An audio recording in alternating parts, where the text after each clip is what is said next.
Yeah. And Kentucky's players tonight will be Karl Anthony Towns, Willie Cauley-Stein, and Devin Booker. And we will now be bringing the Pikeville representatives to the podium. Coach Kelly Wells and KK Simmons. Again, Simmons led all scorers tonight with 28.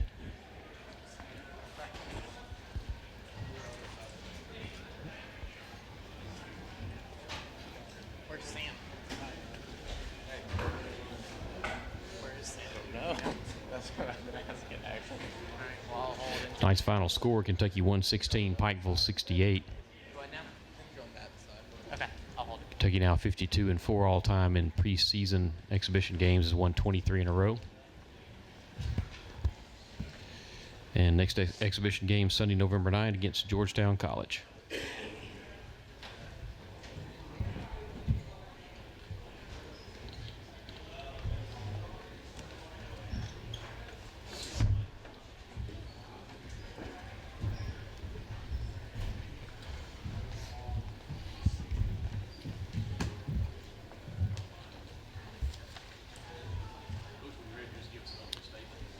Sure.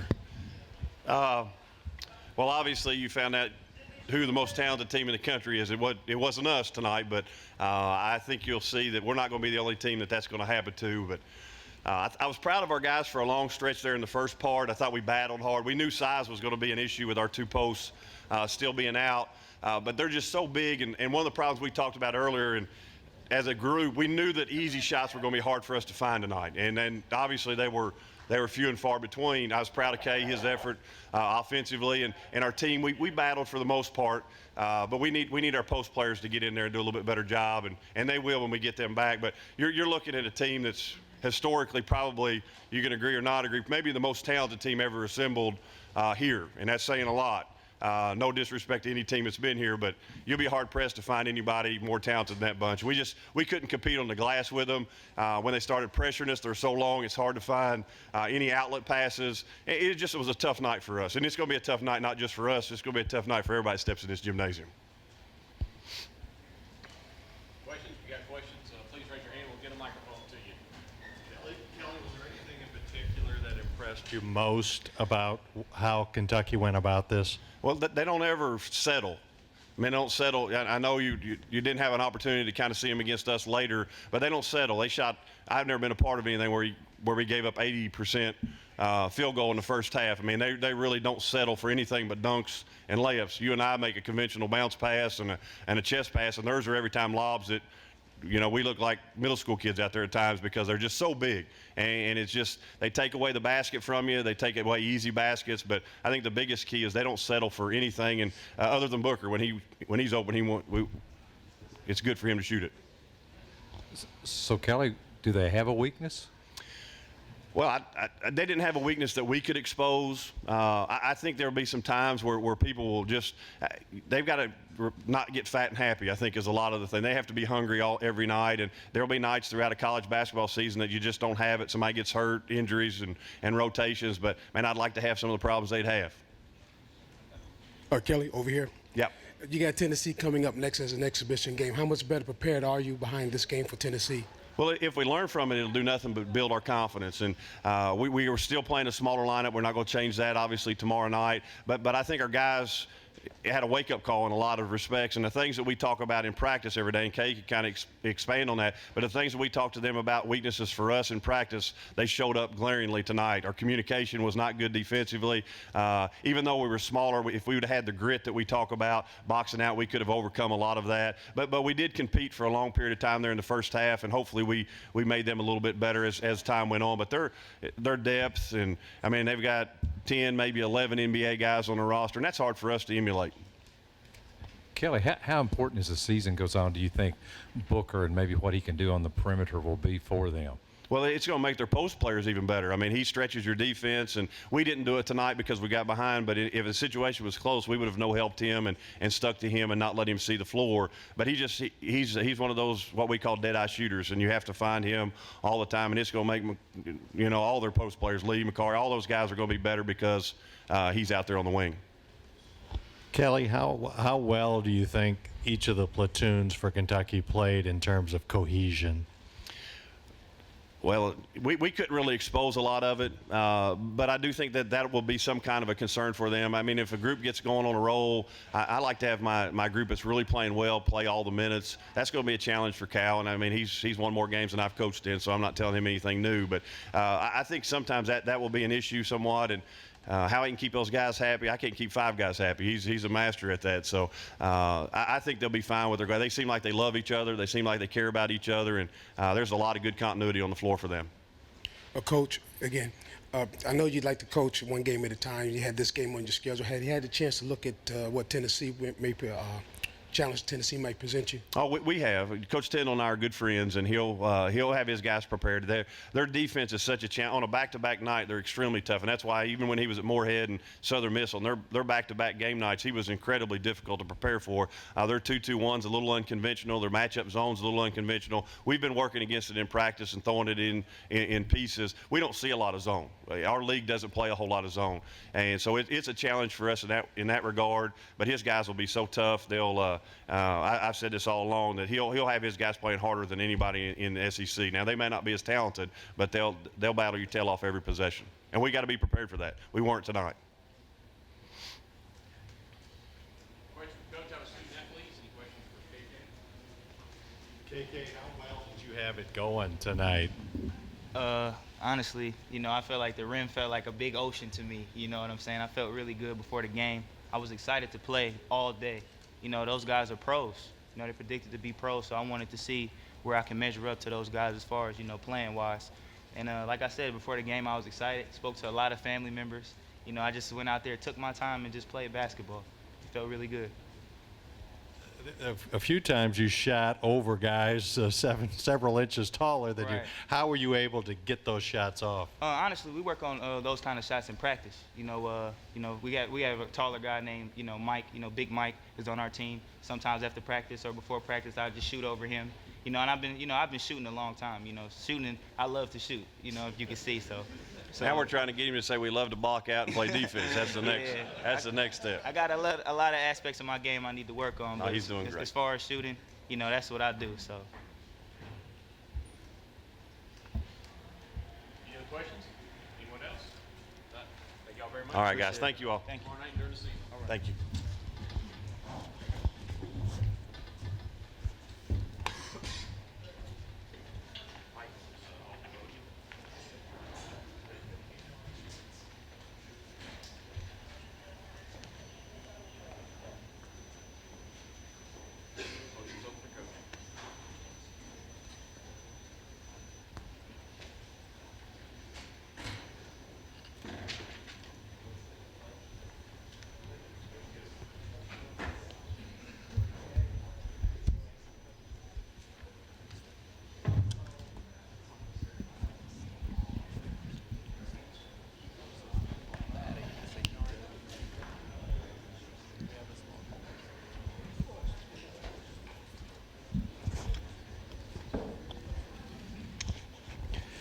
As noted earlier, Kentucky's next exhibition game next Sunday night, November 9 against Georgetown College, 7 o'clock here at Rupp Arena. And the Wildcats officially open the season Friday, November 14 at home against Grand Canyon. Tonight's game, Kentucky jumped out to a 7-0 lead, never trailed. However, Pikeville kept it close, trailed only 35-28 midway through the half when UK went on a 21-0 run to make it 56-28. And UK went to halftime ahead 67-40 as all 10 Wildcats who played in the first half also scored.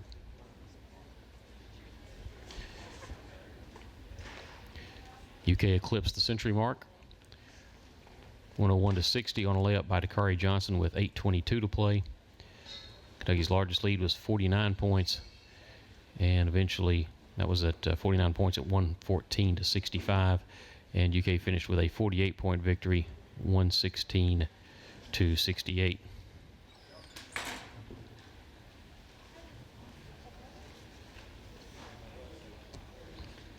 Six Wildcats scored in double figures by Karl Anthony Towns with 22. Also got 16 from Devin Booker.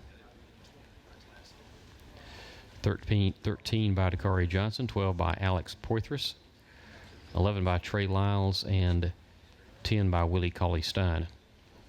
Towns, by the way, 10 of 11 from the field and made all 2 foul shots, or both his foul shots, en route to his 22-point performance. Also had 3 block shots in 18 minutes of play.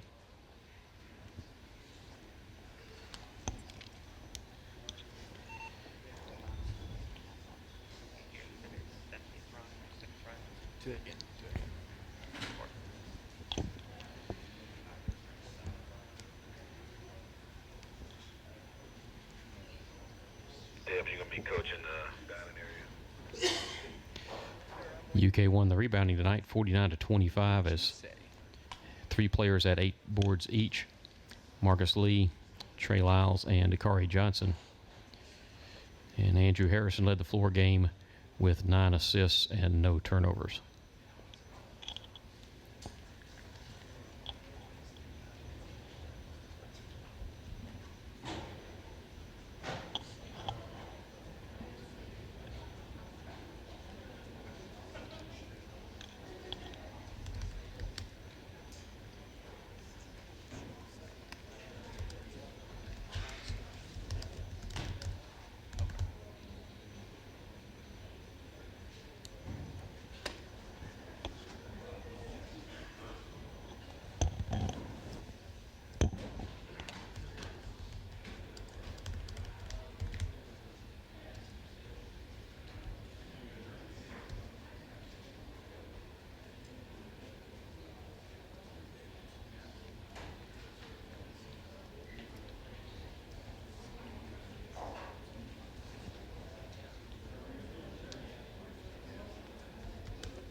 Yes. What did you like best about tonight's performance? 29 assists in a game where guys could have tried to get their own. It's the only way this will work if they really want to share for each other. 25, what we would call one mores. I have a shot, but he has a better shot. We let that one go. You know, we did not settle for threes in the first half. We did what we had to do. And I'll tell you what, I got to give it to them. They came out of the gate making shots and playing, and they weren't afraid. We were just too big. But I'm happy that because we were too big, we threw the ball where we should have, in the post. Cal, how'd you settle on the 2 groups, and what did you think of that tonight? Well, I didn't think Alex played as well as I thought he should have played in the blue-white. And as much as I didn't want to put 3 young kids on one group, I just felt it was better for Alex. And then Trey, I thought this would be better for him, too. Trey's still behind. I mean, Trey wasn't doing it for the summer. He didn't do the Bahamas. He's just starting, so he's still a little bit behind. And you see he's still pretty good. But he stepped in the hole a few times because he ran up and down, got tired, went to jump, and stepped in a hole. Like, he didn't jump very high.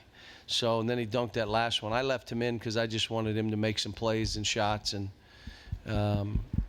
but it was, you know, I liked the units the way they were. I thought Andrew was ridiculous. Andrew wanted Dominic to shoot that. He wanted 10 assists. He threw that ball cross court, and Dom was wide open. Show that! And he passed it to Alex, who made the shot. And but he had 9 assists, and I'm guessing 4 hockey assists. In other words, he threw it ahead quick enough where that guy could throw it for a pass. So he was outstanding today. John, speaking of communication, in the first half, there was one time when Tyler threw the ball into Dakari. They came over to double team, and I heard Tyler shout out, coming from behind or something.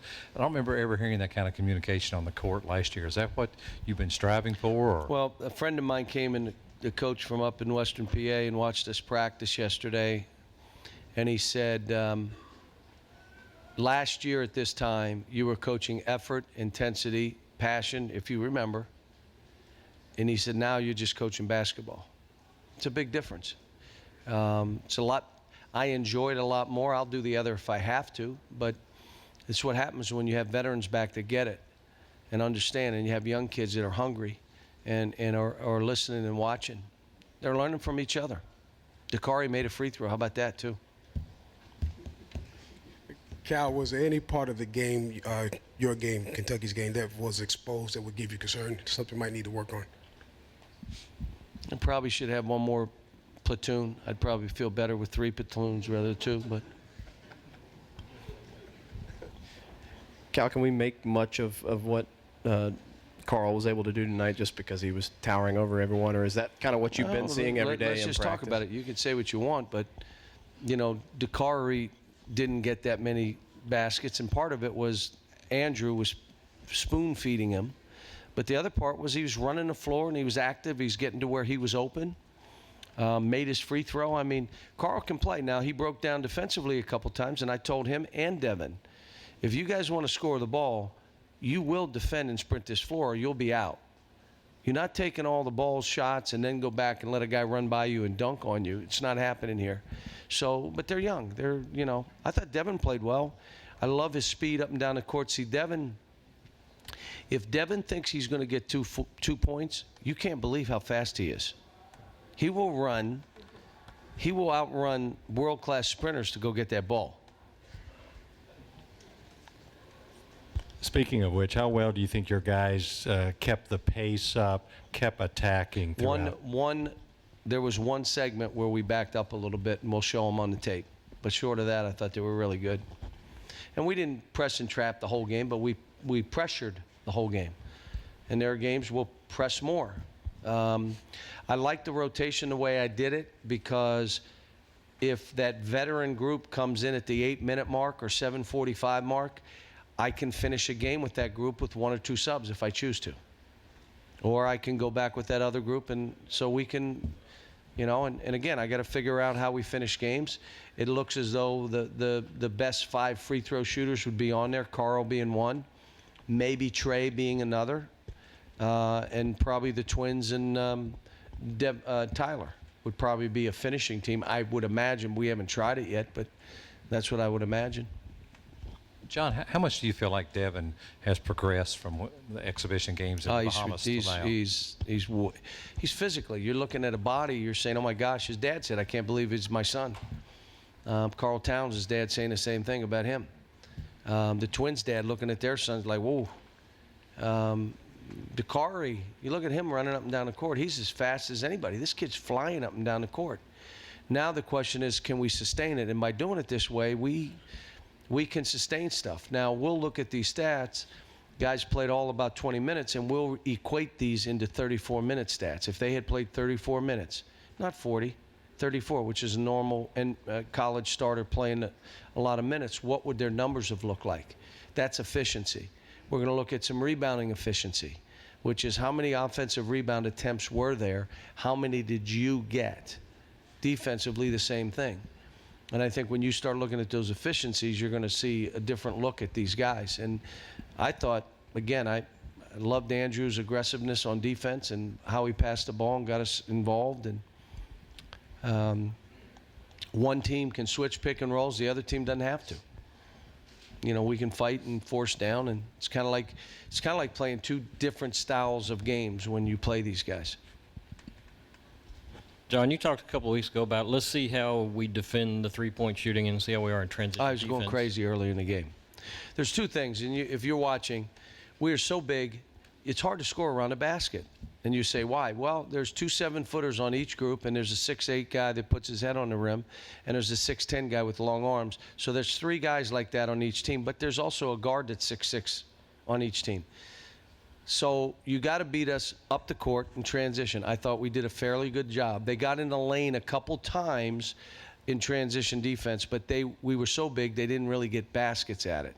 I think they made 2 or 3 transition goals. But the three-point line is the other one. And then the other side will be try to get to the foul line. I don't think you're going to get it driving to the rim. I don't believe so.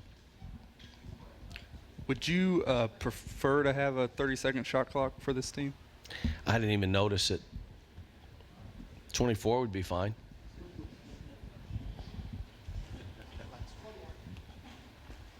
Can you assess the two platoons, like one versus the other, the first one and the second one? It's kind of like somebody hit me today with, it's like a boxer. You got a lefty jab and you got a righty coming right over the top to knock somebody out. And they're different in how they play. What you saw is Pikeville came out of the gate. Now, they were flying. And then each sub I made, each time by the third sub and then the fourth sub, all of a sudden you see they're missing 8 straight shots, 10. They were making every shot for a while. If we left them open, they made it. And that's the whole point of what we're trying to do. Play fast. Don't be in a hurry, but we're playing fast. If we can score quick, we will. If not, let's create a good shot. If we get a shot and miss it, let's send 3 guys to the glass and rebound. If we don't rebound it, they are not getting a transition basket. You run back. If you don't run back, I'm subbing you out. If your team's not running back, I'll sub all 5. We're not giving up 3-point shots. Make them drive into our guts of our defense. I mean, if you watch, you're saying, well, that's how you should play. You're not real smart. That's how you should play. You're right. I mean, just normal watching a team, that's what you'd see.